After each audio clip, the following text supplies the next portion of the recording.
langsung berangkat. Ya, Pak Broto berangkat di Jakarta. Saya cerita di Jakarta. Tak panggil anak buah saya. Kok bisa terjadi begini? Ini begini Pak. Ya kami ini sebetulnya, kamu bagaimana caranya? Saya cuma telepon. Dan biasanya ya sudah lancar, tapi begini. Lalu kamu berangkat tidak, kamu cek lagi tidak. Ya, kamu salah, ngaku salah, iya. Tidak ngaku salah, tak kuliah sama saya Pak.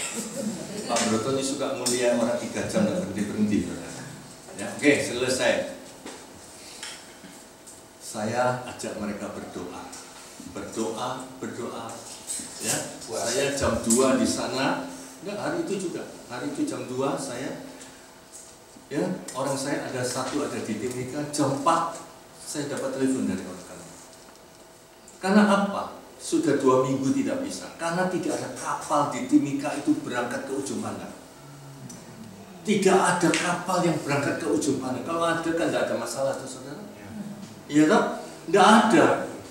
Jadi dia tuh takut semua. Nah, begitu ada kapal Pelni masuk di Timika, dia telepon anak buah saya. Ini ada kapal Pelni masuk yang besok pagi mau pergi ke ujung pandang. Tuhan kita luar biasa, bukan?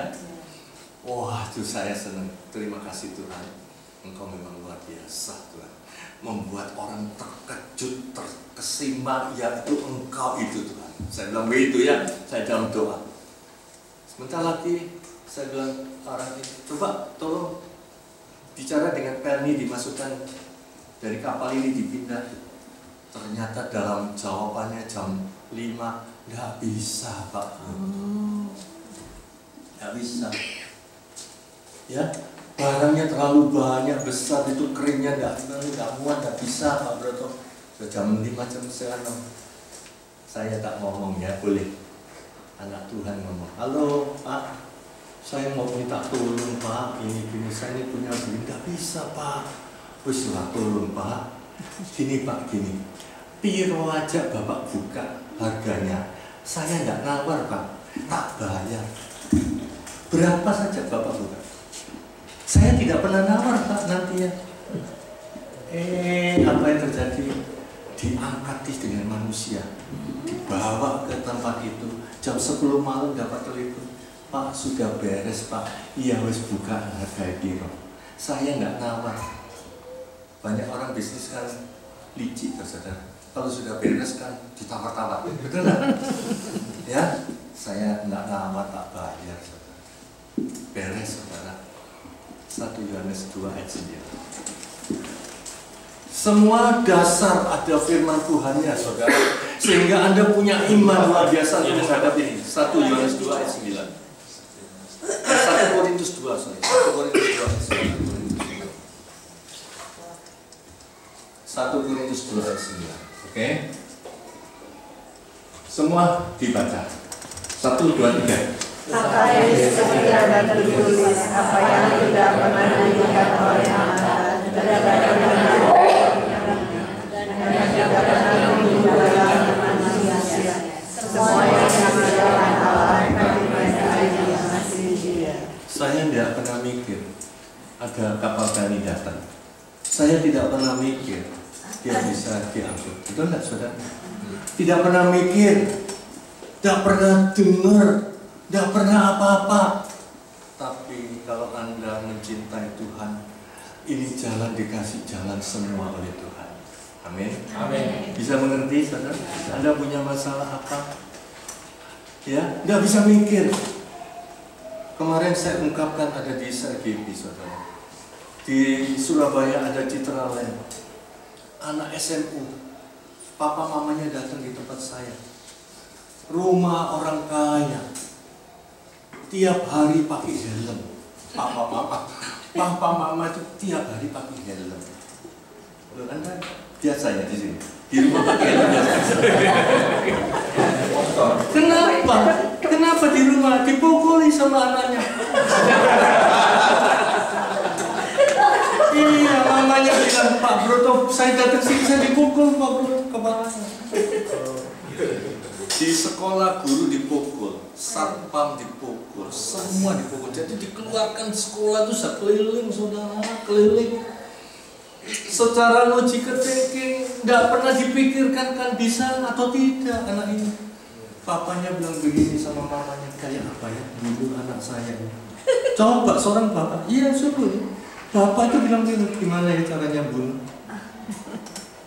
Dengar dari gereja, bawa ke Pak Broto. Gak enak, Pak Broto itu sangat dicari. Gak enak.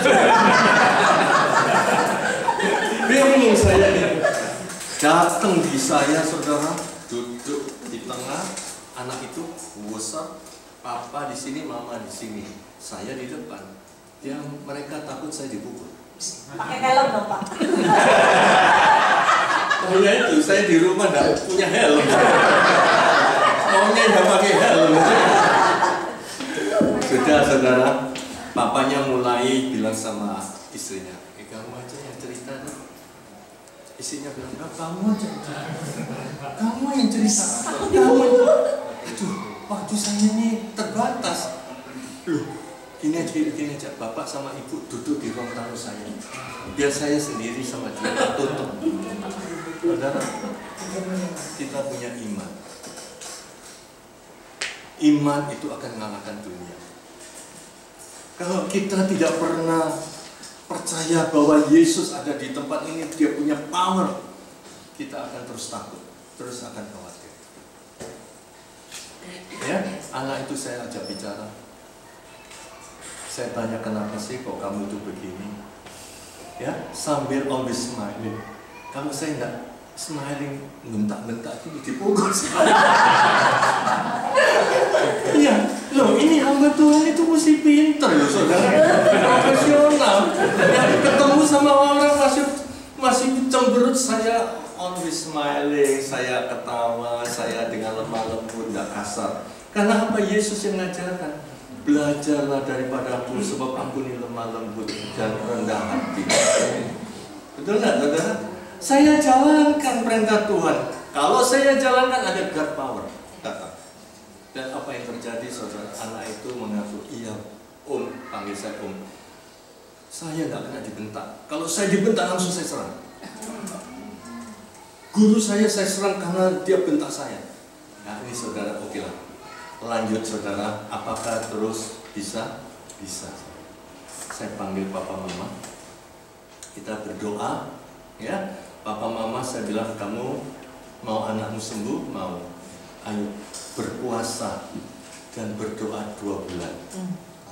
2 bulan dong, tidak pernah ke gereja saudara, disuruh puasa lagi ya dong. Wabun, maka itu terus Anda mesti dengar firman dan ke gereja. Kalau disuruh puasa enteng gitu ya.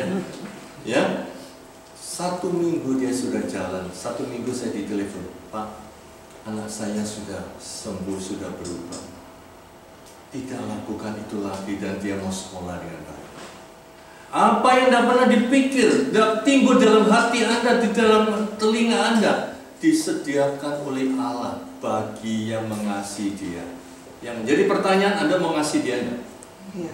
Kalau Anda mau mengasihi dia, Anda harus taat dengan perintahnya. Kalau tidak, omong kosong. Ya, itu nomor 1, bahwa Tuhan alasannya adalah dia mau melatih Anda. Anda ini semua adalah laskar Kristus. Anda namanya laskar itu untuk apa? Perang. Ya, tapi Anda perlu dilatih, bukan? Bayangkan kalau sedikit-sedikit nangis, ke Pak Bro nangis, ya tidak mau makan, tidak mau ini, makan di Tuhan. Aduh, Tuhan tuh sedih. Anakku kok cengeng gini ya? Anakku ini loh kok begini. Aku padahal tidak. Nah, karena itu dilatih. Jadi ingat ya, jadi kalau Anda di dalam penderitaan, Anda bilang, oh aku dilatih oleh Tuhan. Nah, sampai ketawa, betul ya? Betul saudara? Yang kedua sekarang, alasan yang kedua, kenapa Tuhan mengizinkan terjadinya apa? Masalah. Kenapa sih Tuhan mengizinkan aku sakit? Kenapa? Ya, saudara, yang kedua, Tuhan mau mengubah karakter Anda. Ya, orang karakternya boros. Ya. Ya, istri-istri tidak tahu suaminya kerja setengah mati, pokoknya dia shopping, kepalanya dicat merah, tasnya merah, baju merah, kalau hijau ya hijau semua. Wah, biayanya kok akeh sekali.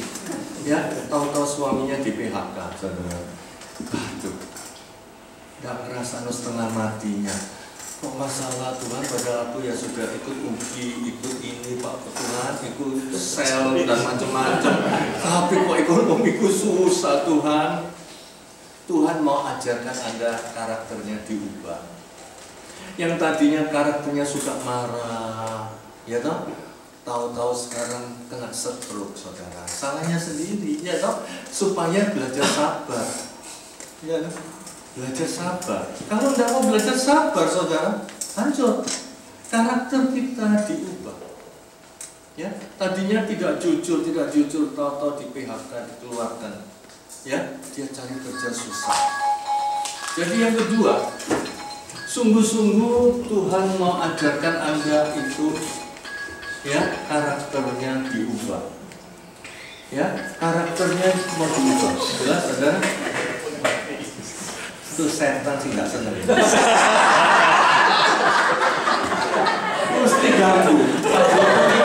Setiap kali Pak Broto diganggu dengan setan. Ya, oke. Kami akan supaya ngantuk ya, supaya nggak ngantuk. Oke. Saudara, karakter kita mesti berubah. Ya, kejadian ini terjadi, saudara. Pada waktu saya khotbah ada seorang ibu bersaksi. Dia bilang begini, saya ini punya anak satu, saya ini seorang janda. Ya, anak saya kerja setengah mati untuk anak saya. Sampai anaknya dikirim ke Amerika dan lulus, sudah kembali ke Surabaya dan dia dapat kerjaan di Jakarta. Ya. Pada waktu ada di Surabaya, saudara, ya, mamanya itu kan sayang, melakukan apa begitu salah, anak itu marah. Mama ini kok bodoh sih, begitu aja gak bisa. Pakai pikiran sedikit, Mama. Mamanya diam aja. Sekali lagi begitu. Nanti mamanya telepon, nak, siang ini kamu sudah makan, nak. Kan masih ke kanak-kanakan begitu ya, tapi sebetulnya anak itu enggak begitu. Cuma mamanya itu saking sayangnya. Nak, kamu sudah makan, nak. Ma, aku sudah besar, nak. Jangan diatur aja, nak. Jangan diatur aja. Sudah, nak. Belum. Karena ya, karakter tidak pernah sabar, emosi. Mama terus begitu, marah-marah terus, saudara. Imamat 20 ayat 9. Anda perlu tahu, karakter Anda mau diubah oleh Tuhan. Tetapi melalui ayat ini dia diubah, saudara. Ya, dengarkan dulu saya dulu. Terus mamanya satu hari terus dimaki-maki begitu sama anaknya. Mamanya bilang ini, iya nak, mama ini bodoh nak, bodoh. Maka itu mama sekolahkan kamu di Amerika supaya kamu pandai, dan kamu pandai itu pulang di sini, mama bisa dilindungi dari famili yang suka menghina famili itu, mama bisa dilindungi sama kamu. Ternyata kamu yang maki-maki mama, kamu yang memaki-maki mama. Saudara, ayat ini saya rasakan karena saya yang memberi konseling. Ya, lihat, apabila ada seseorang yang mengutuki ayahnya atau ibunya, pastilah ia dihukum mati. Pasti atau ya kadang-kadang. Perhatikan ya. Ia telah mengutuki ayahnya atau ibunya, maka darahnya tertimpa kepadanya sendiri. Anak itu kena sakit sel kanker darah, leukemia. Kena leukemia, saudara, anak. Apa yang terjadi dia kena leukemia, saudara? Dia marah-marah dengan mamanya. Mamanya itu dengan sabar untuk melayani dia, ngambilkan minum, bawa ke dokter, bawa ke ini, masih dibentak-bentak loh saudara. Mamanya itu dibentak-bentak, dia sabar di dalam penderitaan ini. Dia berdoa kepada Tuhan, Tuhan ampuni anakku Tuhan. Tiba saatnya saudara, anak itu berubah. Ya, anak itu berubah. Tuhan ingin kita kaya, iya. Di dalam 2 Korintus 8 ayat 9 dikatakan, aku datang untuk menjadi miskin supaya kamu jadi kaya. Tuhan ingin kita kaya, tapi Tuhan tidak ingin Anda kaya tapi punya karakter iblis. Tuhan ingin Anda punya karakter Kristus, saudara. Anak ini berubah menjadi sayang dengan mamanya. Dia bisa lihat kenapa Tuhan yang bekerja. Tepat waktunya Tuhan menyentuh dia, dan dia melihat mamanya, dia menangis, dan dia sopan dan dia mencintai. Saudara, Tuhan ingin mengubah karakter. Kalau ada satu masalah, coba introspeksi diri kita sendiri. Kenapa? Ada apa? Ya, bisa mengerti saudara? Karakter kita yang gak sabaran, karakter kita yang suka nyalakan orang, suka nuding orang, ya, karakter kita yang suka putus asa. Ya, Tuhan mau melatih supaya Anda never give up, supaya Anda punya daya tahan, supaya Anda punya daya juang. Itu mau diubah sama Tuhan. Sedikit-sedikit males. Ini kadang-kadang salah papa mamanya. Saya melihat saudara, keluarga satu orang, ya, jadi problem. Orang itu dari Australia, orang Indonesia sekolah Australia. Papanya di Surabaya itu dokter. Loh, anak sudah besar ini loh, sudah besar. Kalau makan ikan itu dilepasi, takut kena durinya katanya. Terus saudara kadang-kadang kebacut. Orang cinta sama anak itu jangan tidak punya pembinaan, betul nggak? Kita harus dibina anak-anak kita, betul saudara? Saking saya hari ini tidak bicara tentang parenting. Kalau bicara apa? Ya, di Singapura saya seminar tentang parenting. Wah, luar biasa penuh. Dan mereka bilang sama saya, para yang khotbah itu, dia, Pak, boleh tidak bahannya tak ambil, Pak? Saya nggak cari uang di sini, ambil. Kamu mau tanya apa gitu, Pak Broto? Telepon itu sampai 2 jam lebih, tanya ini maksudnya apa, saya jelaskan. Ya, supaya anak-anak kita selamat. Oke? Saudara, yang ketiga, mengapa Tuhan itu mengizinkan masalah itu terjadi? Mengapa Tuhan itu mengizinkan masalah itu terjadi? Ya, yang pertama adalah menguji kita. Yang kedua, mengubah karakter. Yang ketiga, supaya Anda mengandalkan Dia. Bukan mengandalkan kekuatan Anda sendiri, kepandaian Anda sendiri, atau kekayaan Anda. Betul, saudara? Saya bertanya-tanya, ini Tuhan Yesus ini kejam atau baik sih? Dia bilang begini, aku mengirim Anda, engkau sebagai domba di tengah-tengah serigala. Pernah dengar enggak ayatnya? Coba, saya tuh mikir, merenung, Tuhan, kok kejam gini sih Tuhan ini? Katanya baik, kok ngirim kita sebagai domba di tengah-tengah serigala? Saya mikir, serigala itu kan tarinya tajam, tangannya tajam, larinya cepat. Nah, domba itu kan yang jalannya cantik gitu ya, udah punya alat perang, betul enggak?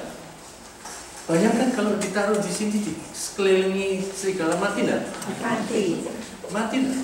Dia mau lari ke depan, ke kanan, ke belakang, bisa enggak? Enggak bisa. Tapi kenapa Tuhan begitu? Mengapa Tuhan? Nah, kalau ini serigala, saudara, Pak Broto nggak bisa lari kiri kanan. Saya minta tolong di atas. Itu maksudnya. Ngerti? Itu maksudnya. Jadi kalau Anda sesuatu yang terjepit semua, ya jangan lupa minta tolong di atas. Ya, terjepit, bukan? Saya lihat ada di Jakarta, saudara. Kebetulan saya orang bisnis, jadi saya dengar semua keadaan bisnis. Ada satu perusahaan, ya, dia hancur. Sampai karyawannya itu sudah keluar semua, tinggal ada 3 karyawan yang setia. Dia bilang, bos, dulu saya dapat uang dari bos, sekarang uang saya ada di tabungan, ya. Sampai uang saya habis baru saya keluar kerja sama orang. Tidak dibayar loh, saudara.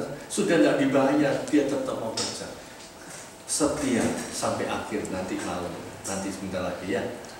Saudara, apa yang terjadi? Bos ini sudah berlutut terus minta tolong sama Tuhan.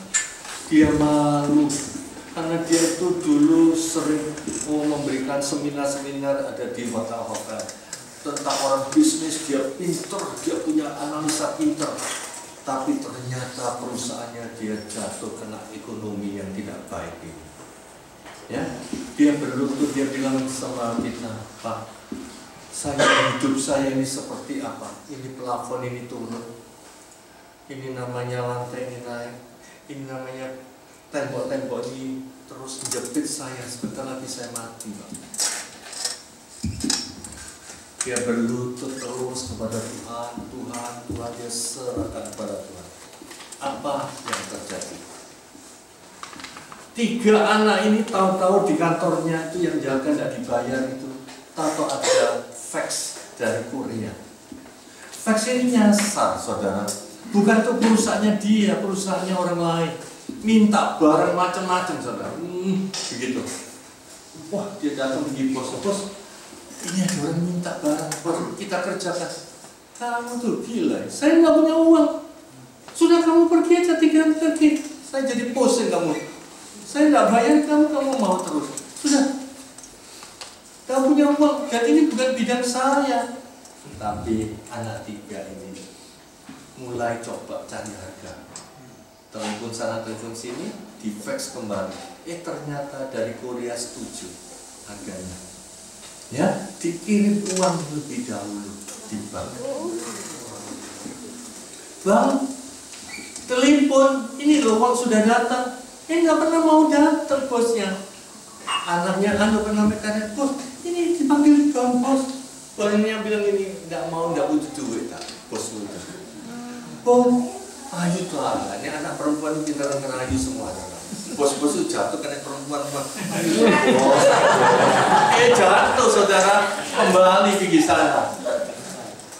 Dia tanda tangan, dia terima uang. Anda tahu sampai hari ini perusahaannya bertumbuh, bagaimana dia andalkan Tuhan. Tidak ada tiap pagi harus doa, ulang doa, ya, tidak ada tanpa doa. Saudara, ada masalah, ada rencana Tuhan. Biasanya Anda mengandalkan kekuatan Anda sendiri, biasanya Anda mengandalkan pikiran Anda sendiri. Sekarang andalkan Tuhan. Yeremia 17 ayat 5 dan 7.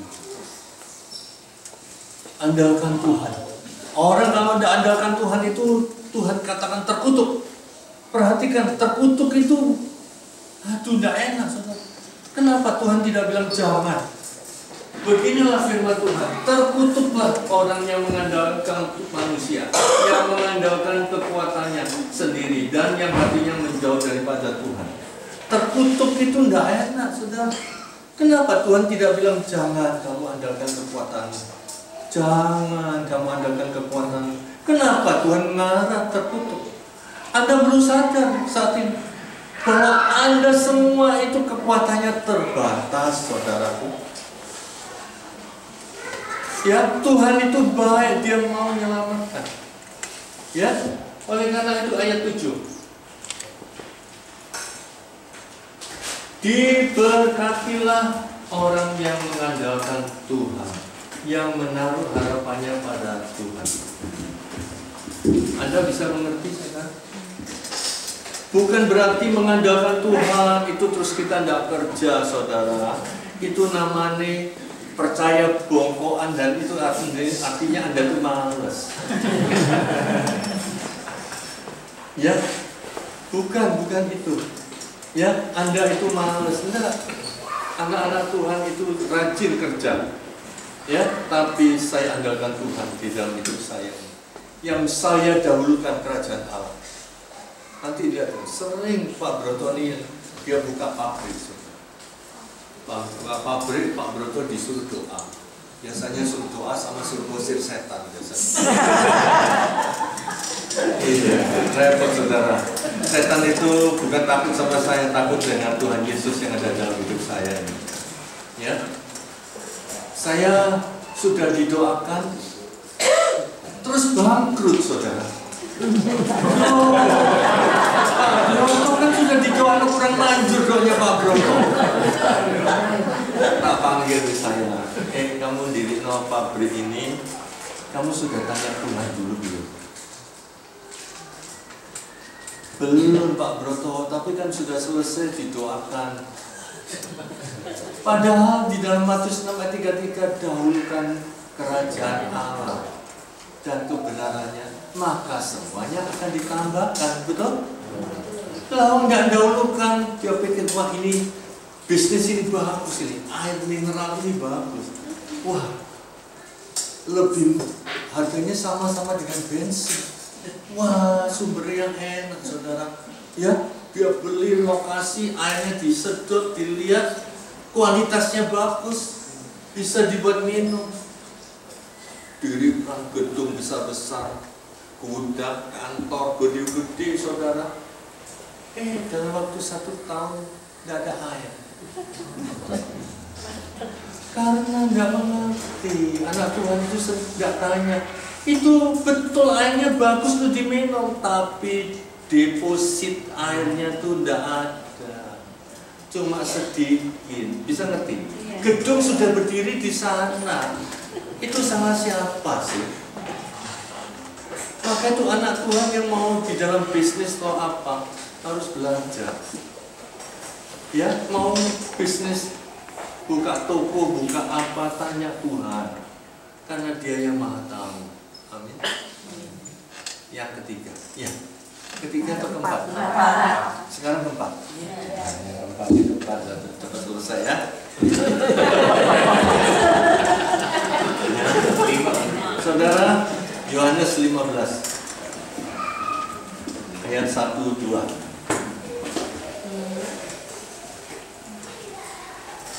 Ya. Akulah pokok anggur yang benar dan Bapakkulah pemisahnya. Lanjut. Setiap ranting kepadaku yang tidak berbuah dipotongnya, dan setiap ranting yang berbuah dibersihkannya, supaya ia lebih banyak berbuah. Oke? Oke, saya akan bahas ya firman Tuhan ini. Jadi Anda juga rindu mendengarkan firman Tuhan. Kalau cuma baca begini tidak ada yang jelaskan, agaknya agak repot. Ya dong? Betul saudara? Betul. Baik, perhatikan. Yang keempat, kalau Anda punya masalah, tujuan Tuhan itu apa? Untuk dimurnikan. Mau tidak dimurnikan? Emas 24 karat itu saudara, melalui proses dipanaskan, keluar dulu peraknya, dipanaskan lagi, keluar itu tembaganya, dipanaskan terus sampai dia menjadi emas murni. Ya dong? Anda juga mau dijadikan itu, mau enggak? Melalui kesengsaraan, mau enggak?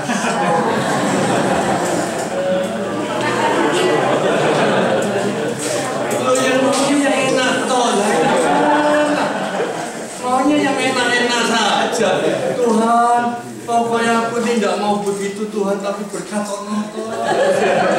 Dia tidak bisa, saudara, tidak bisa. Ya, Tuhan mau dimurnikan. Anda tuh mau dimurnikan sehingga menjadi emas 24 karat. Coba lihat. berlian. Berlian itu adalah saya belajar ilmu kimia, saudara. Itu karbon, C. Kalau Anda terlihat karbon-karbon yang biasa, yang arang-arang itu murah. Tapi kalau mau jadi berlian